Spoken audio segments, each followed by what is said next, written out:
This is indeed a complicated and fast-changing time and a very dangerous one. So we really need clarity of thought. I'm especially interested in our conversation, so I'll try to be as succinct and clear as I can be. I've watched the events very close up in Eastern Europe, the former Soviet Union, Russia, very closely for the last 36 years. I was an advisor to the Polish government in 1989, to President Gorbachev in 1990 and 91, to President Yeltsin in 1991 to 1993, to President Kuchma of Ukraine in 1993-94. I helped introduce the Estonian currency. I helped several countries in former Yugoslavia, especially Slovenia. I've watched the events very close up for 36 years. After the Maidan, I was asked by the new government to come to Kiev, and I was taken around the Maidan, and I learned a lot of things firsthand. I've been in touch with Russian leaders for more than 30 years. I know the American political leadership close up. Our previous Secretary of Treasury was my macroeconomics teacher 51 years ago, or just to give you an idea. So we were very close friends for a half century. I know all of these people. I just want to say this because what I want to explain in my point of view is not secondhand, it's not ideology, it's what I've seen with my own eyes and experienced during this period. In my understanding of the events that have befallen Europe in many contexts, and I'll include not only the Ukraine crisis, but Serbia, 1999, the wars in the Middle East, including Iraq, Syria, the wars in Africa, including Sudan, Somalia, Libya. These are, to a very significant extent, that would surprise you, perhaps, and would be denounced about what I'm about to say. These are wars that the United States led and caused. And this has been true for more than 40 years now. What happened, more than 30 years, I should say, to be more precise. The United States came to the view, especially in 1990, 91, and then with the end of the Soviet Union, that the U.S.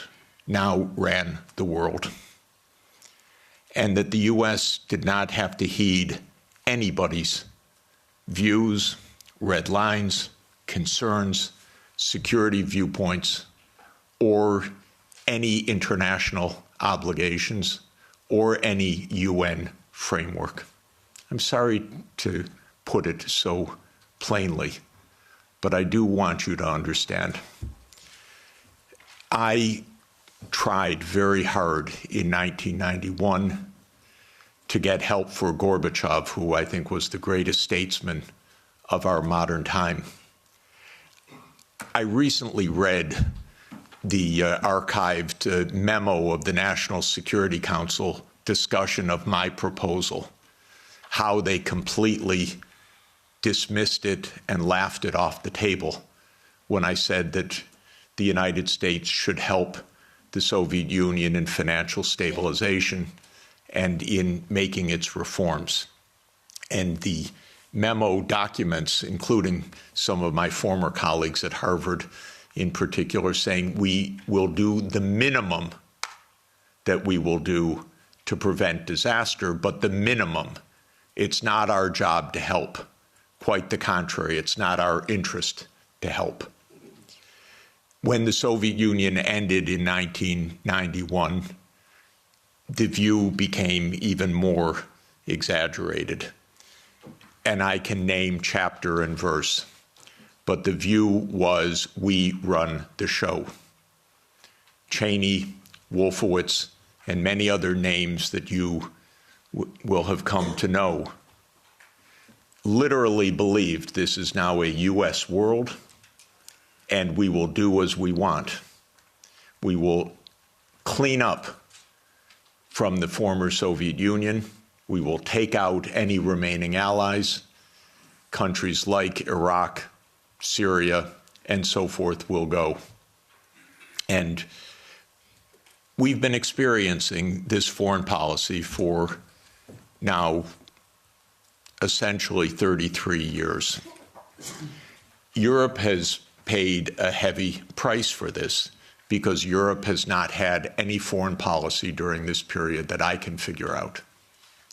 No voice, no unity, no clarity, no European interests, only American loyalty. There were moments where there were disagreements, and very, I think, wonderful disagreements, especially in the last time of significance was 2003 in the Iraq War, when France and Germany said we don't support the United States going around the UN Security Council for this war. That war, by the way, was directly concocted by Netanyahu and his colleagues in the U.S. Pentagon. I'm not saying that it was a link or mutuality. I'm saying it was a direct war. That was a war carried out for Israel. It was a war that Paul Wolfowitz and Douglas Feith coordinated with Netanyahu. And that was the last time that Europe had a voice. And I spoke with European leaders then, and they were very clear, and it was quite wonderful. Europe lost its voice entirely after that, but especially in 2008. Now, what happened after 1991 to get to 2008 is that the United States decided that unipolarity meant that NATO would enlarge somewhere from Brussels to Vladivostok, step by step. There would be no end to eastward enlargement of NATO. This would be the U.S. unipolar world. If you played the game of Risk as a child, like I did, this is the U.S. idea, to have the peace on every part of the board. Any place without a U.S. military base is an enemy, basically. Neutrality is a dirty word in the U.S. political lexicon. Perhaps the dirtiest word. At least if you're an enemy, we know you're an enemy. If you are neutral, you're subversive. Because then you're really against us, because you're not telling us. You're pretending to be neutral. So this was the mindset, and the decision was taken formally in 1994, when President Clinton signed off on NATO enlargement to the east. You will recall that in February 7th, 1991, Hans-Dietrich Genscher and James Baker III spoke with Gorbachev. Genscher gave a press conference afterwards where he explained, NATO will not move eastward. We will not take advantage of the dissolution of the Warsaw Pact. And understand that was in a juridical context, not a casual context. This was the end of World War II being negotiated for German reunification. And an agreement was made that NATO will not move 1 inch eastward. And it was explicit, and it is in countless documents, and just look up National Security Archive of George Washington University, and you can get dozens of documents. It's a website called What Gorbachev Heard About NATO. Take a look, because everything you're told by the U.S. is a lie about this. But the archives are perfectly clear. So the decision was taken in 1994 to expand NATO all the way to Ukraine. This is a project. This is not one administration or another. This is a U.S. government project that started more than 30 years ago.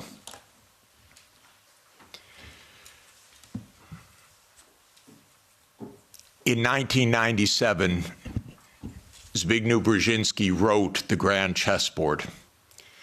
That is not just musings of Mr. Brzezinski. That is the presentation of the decisions of the United States government explained to the public, which is how these books work. And the book describes the eastward enlargement of Europe and of NATO as simultaneous events. And there's a good chapter in that book that says, what will Russia do as Europe and NATO expand eastward? And I knew Zbigniew Brzezinski personally. He was very nice to me. I was advising Poland. He was a big help. He was a very nice and smart man, and he got everything wrong. So in 1997, he wrote in detail why Russia could do nothing but accede to the eastward expansion of NATO and Europe. In fact, he says the eastward expansion of Europe, and not just Europe, but NATO. This was a plan, a project. And he explains how Russia will never align with China. Unthinkable. Russia will never align with Iran. Russia has no vocation other than the European vocation. So as Europe moves east, there's nothing Russia can do about it. So says yet another American strategist. Is it any question why we're in war all the time? Because one thing about America is we always know what our counterparts are going to do, and we always get it wrong. And one reason we always get it wrong is that in game theory that the American strategists play, you don't actually talk to the other side. You just know what the other side's strategy is. It's wonderful. It saves so much time. You don't need any diplomacy. So this project began, and we had a continuity of government for 30 years, until maybe yesterday, perhaps. 30 years of a project. Ukraine and Georgia were the keys to the project. Why? Because America learned everything it knows from the British. And so we are the wannabe British Empire. And what the British Empire understood in 1853, Lord Palmerston, excuse me, is that you surround Russia in the Black Sea and you deny Russia access to the Eastern Mediterranean, and all you're watching is an American project to do that in the 21st century. The idea was that there would be Ukraine, Romania, Bulgaria, Turkey, and Georgia as the Black Sea littoral that would deprive Russia of any international status by blocking the Black Sea and essentially by neutralizing Russia as more than a local power. Brzezinski's completely clear about this. And before Brzezinski, there was Mackinder. And who owns the island of the world owns the world. So this project goes back a long time. I think it goes back basically to Palmerston. And again, I've lived through every administration. I've known these presidents. I've known their teams. Nothing changed much from Clinton to Bush to Obama to Trump 1 to Biden. Maybe they got worse step by step. Biden was the worst in my view. Maybe also because he was not compos mentis for the last couple of years. And I say that seriously, not as a snarky remark. The American political system is a system of image. It's a system of media manipulation every day. It is a PR system. And so you could have a president that basically doesn't function and have that in power for 2 years and actually have that president run for re-election. And one damn thing is he had to stand on a stage for 90 minutes by himself. And that was the end of it. Had it not been that mistake, he would have gone on to have his candidacy, whether he was sleeping after 4 p.m. in the afternoon or not. So this is actually the reality. Everybody goes along with it. It's impolite to say anything that I'm saying because we don't speak the truth about almost anything in this world right now. So this project went on from the 1990s, bombing Belgrade 78 straight days in 1999 was part of this project. Splitting apart the country when borders are sacrosanct, aren't they indeed, except for Kosovo? That's fine, because borders are sacrosanct except when America changes them. Sudan was another related project. The South Sudan rebellion. Did that just happen because South Sudanese rebelled? Or can I give you the CIA playbook to please understand as grown-ups what this is about? Military events are costly. They require equipment, training, base camps, intelligence, finance. That comes from big powers. That doesn't come from local insurrections. South Sudan did not defeat North Sudan or Sudan in a tribal battle. It was a U.S. project. I would go often to Nairobi and meet U.S. military or senators or others with deep interests in Sudan's politics. This was part of the game of unipolarity. So the NATO enlargement, as you know, started in 1999 with Hungary, Poland, and the Czech Republic. And Russia was extremely unhappy about it. But these were countries still far from the border. And Russia protested, but of course to no avail. Then George Bush Jr. came in. When 9/11 occurred, President Putin pledged all support. And then the U.S. Decided in September 20th, 2001, that it would launch 7 wars in 5 years. And you can listen to General Wesley Clark online talk about that. He was NATO's supreme commander in 1999. He went to the Pentagon on September 20th, 2001. He was handed the paper explaining 7 wars. These, by the way, were Netanyahu's wars. The idea was partly to clean up old Soviet allies and partly to take out supporters of Hamas and Hezbollah. Because Netanyahu's idea was there will be one state, thank you, only one state. It will be Israel. Israel will control all of the territory. And anyone that objects, we will overthrow. Not we exactly, our friend, the United States. That's U.S. policy until this morning. We don't know whether it will change, Now, the only wrinkle is that maybe the U.S. will own Gaza instead of Israel owning Gaza. But the idea has been around at least for 25 years. It actually goes back to a document called Clean Break that Netanyahu and his American political team put together in 1996 to end the idea of the two-state solution. You can also find it online.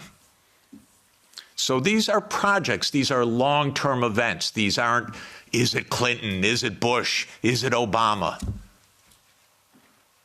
That's the boring way to look at American politics, as the day-to-day game. But that's not what American politics is. So the next round of NATO enlargement came in 2004 with 7 more countries. The 3 Baltic states, Romania, Bulgaria, Slovenia, and Slovakia. At this point, Russia was pretty damn upset. This was a complete violation of the post-war order agreed with German reunification. Essentially, it was a fundamental trick or defection of the U.S. from a cooperative arrangement, is what it amounted to, because they believe in unipolarity. So as everybody recalls, because we just had the Munich Security Conference last week in 2007, President Putin said, stop, enough, stop now. And of course, what that meant was in 2008, the United States jammed down Europe's throat enlargement of NATO to Ukraine and to Georgia. This is a long-term project. I listened to Mr. Saakashvili in New York in May of 2008, and I walked out, called Sonia, and said, this man's crazy. And a month later, a war broke out because the United States told this guy, we saved Georgia. And he stands at the Council on Foreign Relations, says, Georgia's in the center of Europe. Well, it ain't, ladies and gentlemen. It's not in the center of Europe. And the most recent events are not helpful for Georgia, for its safety, and your MPs going there, or MEPs going there, and European politicians. That gets Georgia destroyed. That doesn't save Georgia. That gets Georgia destroyed. Completely destroyed.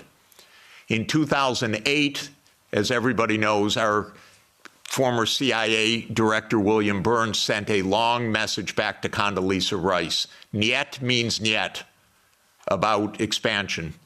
This we know from Julian Assange, because believe me, not one word is told to the American people about anything, or to you, or by any of your newspapers these days. So we have Julian Assange to thank, but we can read the memo in detail. As you know, Viktor Yanukovych was elected in 2010 on the platform of neutrality.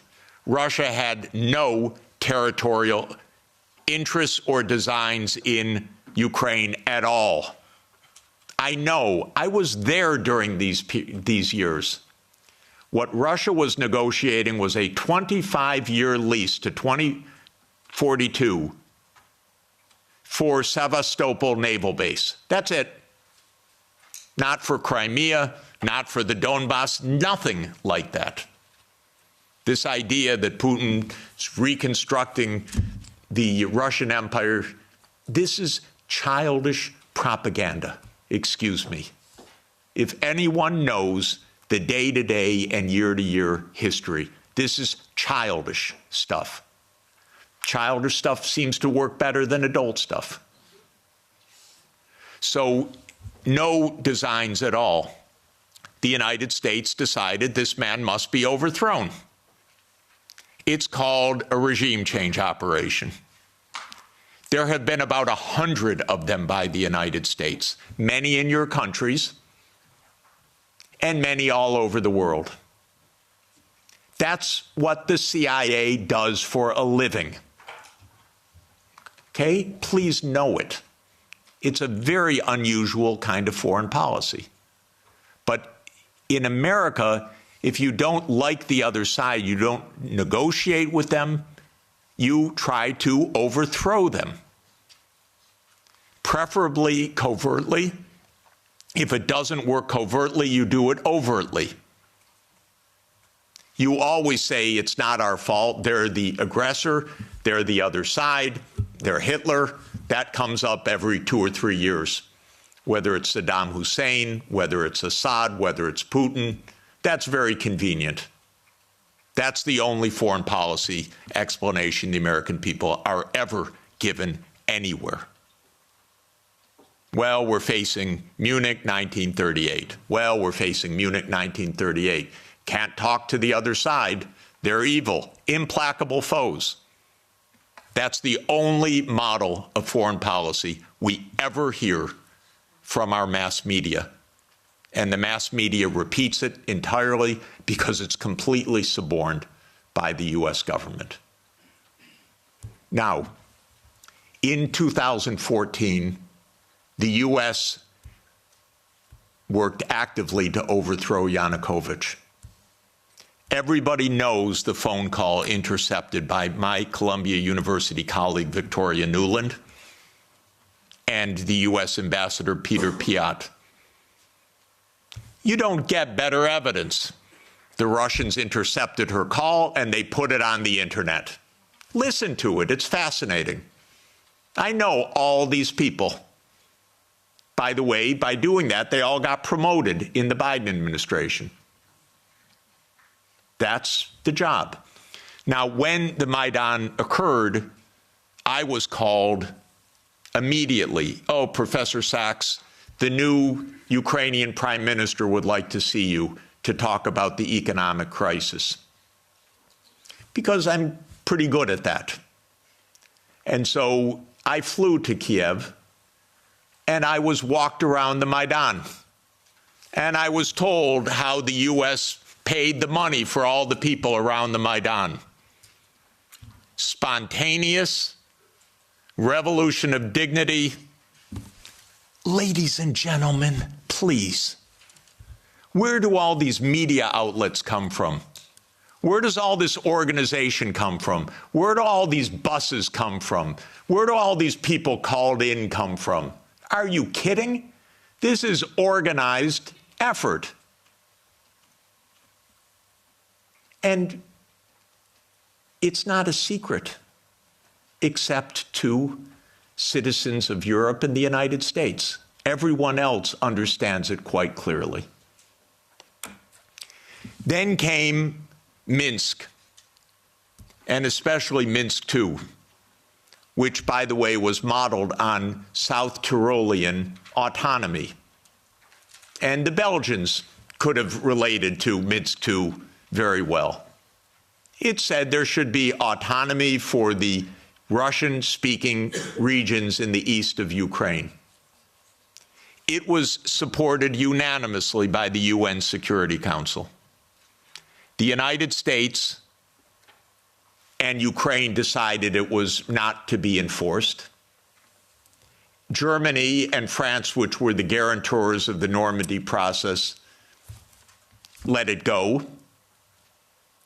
And it was absolutely another direct American unipolar action with Europe, as usual, playing completely useless subsidiary role, even though it was a guarantor of the agreement.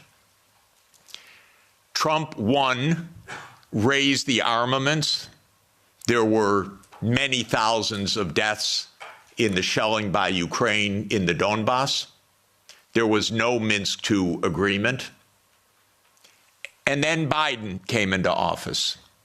And again, I know all these people. I used to be a member of the Democratic Party. I now am strictly sworn to be a member of no party, because both are the same anyway, and because this is, the Democrats became complete warmongers over time, and there was not one voice about peace, just like most of your parliamentarians, the same way. So at the end of 1991,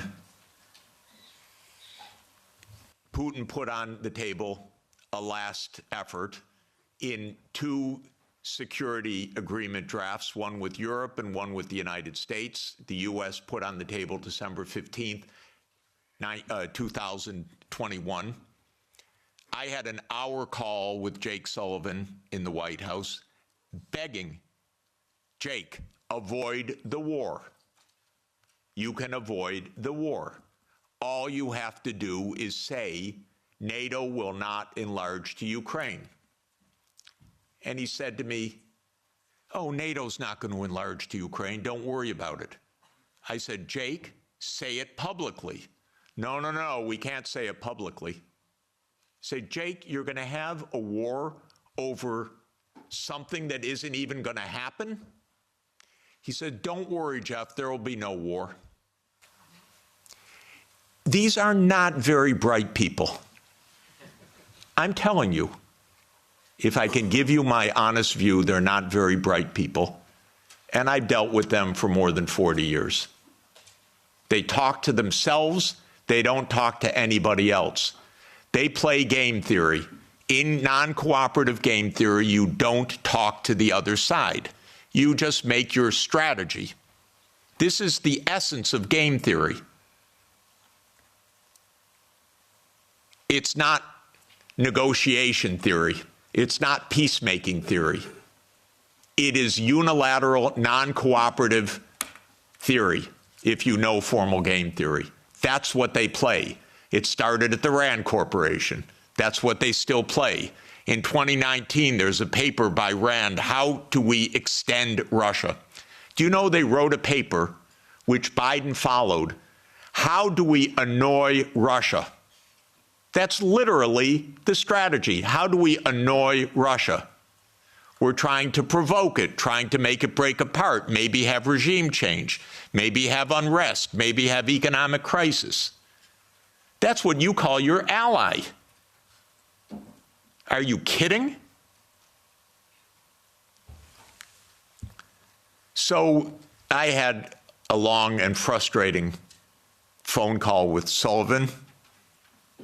I was standing out in the freezing cold. I happened to be trying to have a ski day. And there I was, Jake, don't have the war. Oh, there'll be no war, Jeff. We know a lot of what happened the next month, which is that they refused to negotiate. The stupidest idea of NATO is the so-called open door policy. Are you kidding? NATO reserves the right to go where it wants without any neighbor having any say whatsoever? Well, I tell the Mexicans and the Canadians, don't try it. You know, Trump may want to take over Canada. So Canada could say to China, why don't you build a military base in Ontario? I wouldn't advise it. And the United States would not say, well, it's an open door. That's their business. I mean, they can do what they want. That's not our business. But grown-ups in Europe repeat this. In Europe, in your commission, your high representative. This is nonsense stuff. This is not even baby geopolitics. This is just not thinking at all. So the war started. What was Putin's intention in the war? I can tell you what his intention was. It was to force Zelensky to negotiate neutrality. And that happened within 7 days of the start of the invasion. You should understand this, not the propaganda that's written about this. Oh, that they failed and he was going to take over Ukraine. Come on, ladies and gentlemen, understand something basic. The idea was to keep NATO, and what is NATO? It's the United States, off of Russia's border.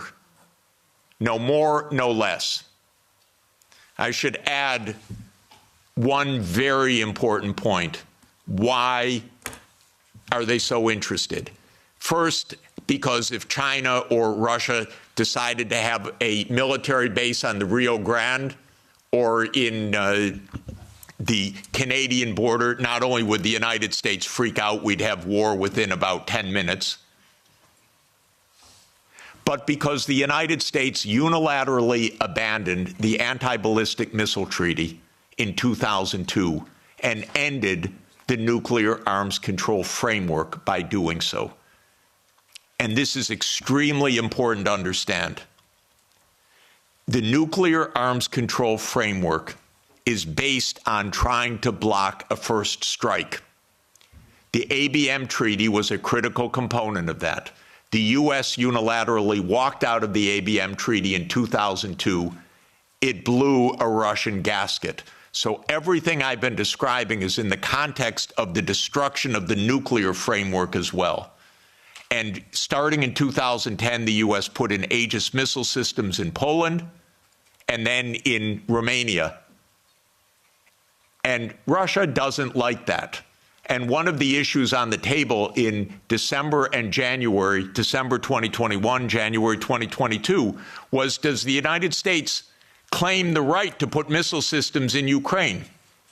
And Blinken told Lavrov in January 2022, the United States reserves the right to put missile systems wherever it wants. That's your putative ally. And now let's put intermediate missile systems back in Germany. The United States walked out of the INF treaty unilaterally in 2019. There is no nuclear arms framework right now. None. When Zelensky said in 7 days, let's negotiate, I know the details of this exquisitely because I've talked to all the parties in detail. Within a couple of weeks, there was a document exchanged that President Putin had approved, that Lavrov had presented, that was being managed by the Turkish mediators. I flew to Ankara to listen in detail to what the mediators were doing. Ukraine walked away unilaterally from a near agreement. Why? Because the United States told them to. Because the UK added icing to the cake by having Bojo go in early April to Ukraine and explain. And he has recently, and if your security is in the hands of Boris Johnson, God help us all. Keith Starmer turns out to be even worse. It's unimaginable, but it is true. Boris Johnson has explained, and you can look it up on the website, that what's at stake here is Western hegemony. Not Ukraine, Western hegemony. Michael and I met at the Vatican with a group in the spring of 2022, where we wrote a document explaining nothing good can come out of this war for Ukraine. Negotiate now, because anything that takes time will mean massive amounts of deaths, risk of nuclear escalation, and likely loss of the war. I want to change one word from what we wrote then. Nothing was wrong in that document. And since that document, since the U.S. talked the negotiators away from the table, about 1 million Ukrainians have died or been severely wounded. And the American senators, who are as nasty and cynical and corrupt as imaginable, say this is wonderful expenditure of our money because no Americans are dying. It's the pure proxy war. One of our senators nearby me, Blumenthal, says this out loud. Mitt Romney says this out loud. It's best money America can spend. No Americans are dying. It's unreal. Now, just to bring us up to yesterday, this failed. This project failed. The idea of the project was that Russia would fold its hand. The idea all along was Russia can't resist, as Zbigniew Brzezinski explained in 1997. The Americans thought, we have the upper hand. We're going to win because we're going to bluff them. They're not really going to fight. They're not really going to mobilize. The nuclear option of cutting them out of SWIFT, that's going to do them in. The economic sanctions, that's going to do them in. The HIMARS, that's going to do them in. The ATACMS, the F-16s. Honestly, I've listened to this for 70 years.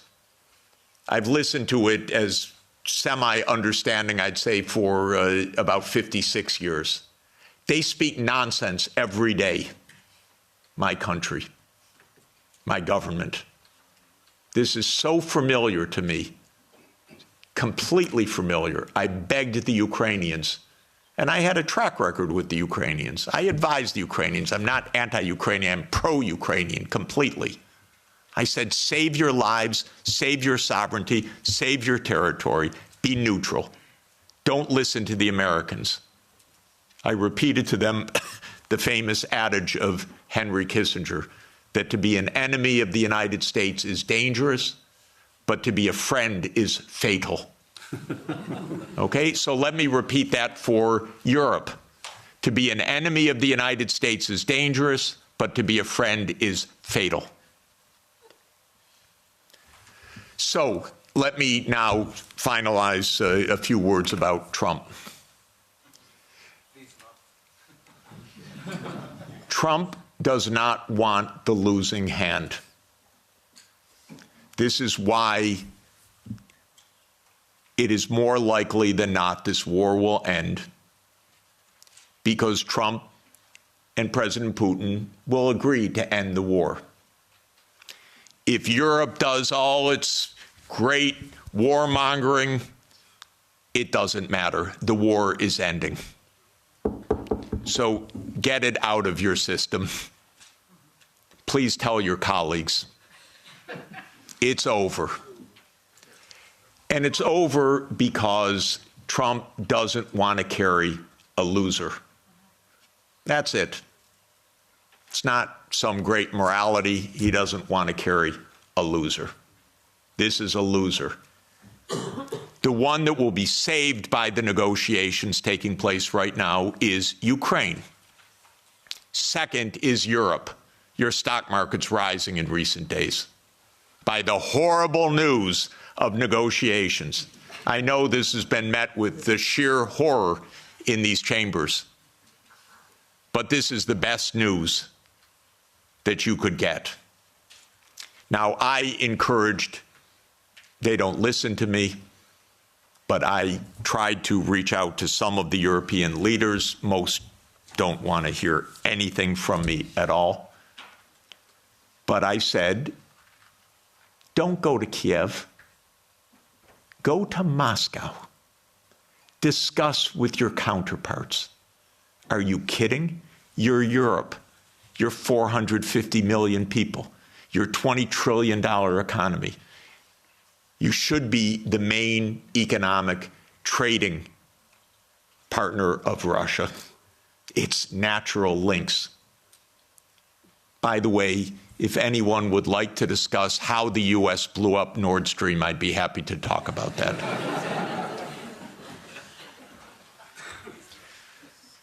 So the Trump administration is imperialist at heart.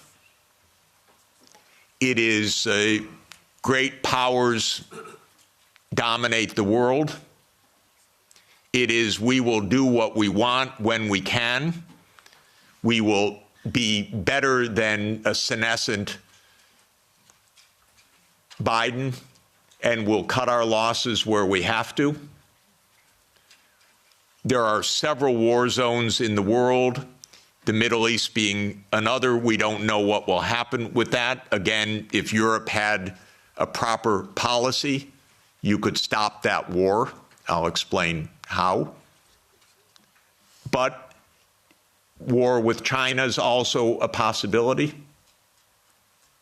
So I'm not saying that we're at the new age of peace, but we are in a very different kind of politics right now, and Europe should have a foreign policy, and not just a foreign policy of Russophobia, a foreign policy that is a realistic foreign policy that understands Russia's situation, that understands Europe's situation, that understands what America is and what it stands for, that tries to avoid Europe being invaded by the United States, because it's not impossible that America will just land troops in Danish territory.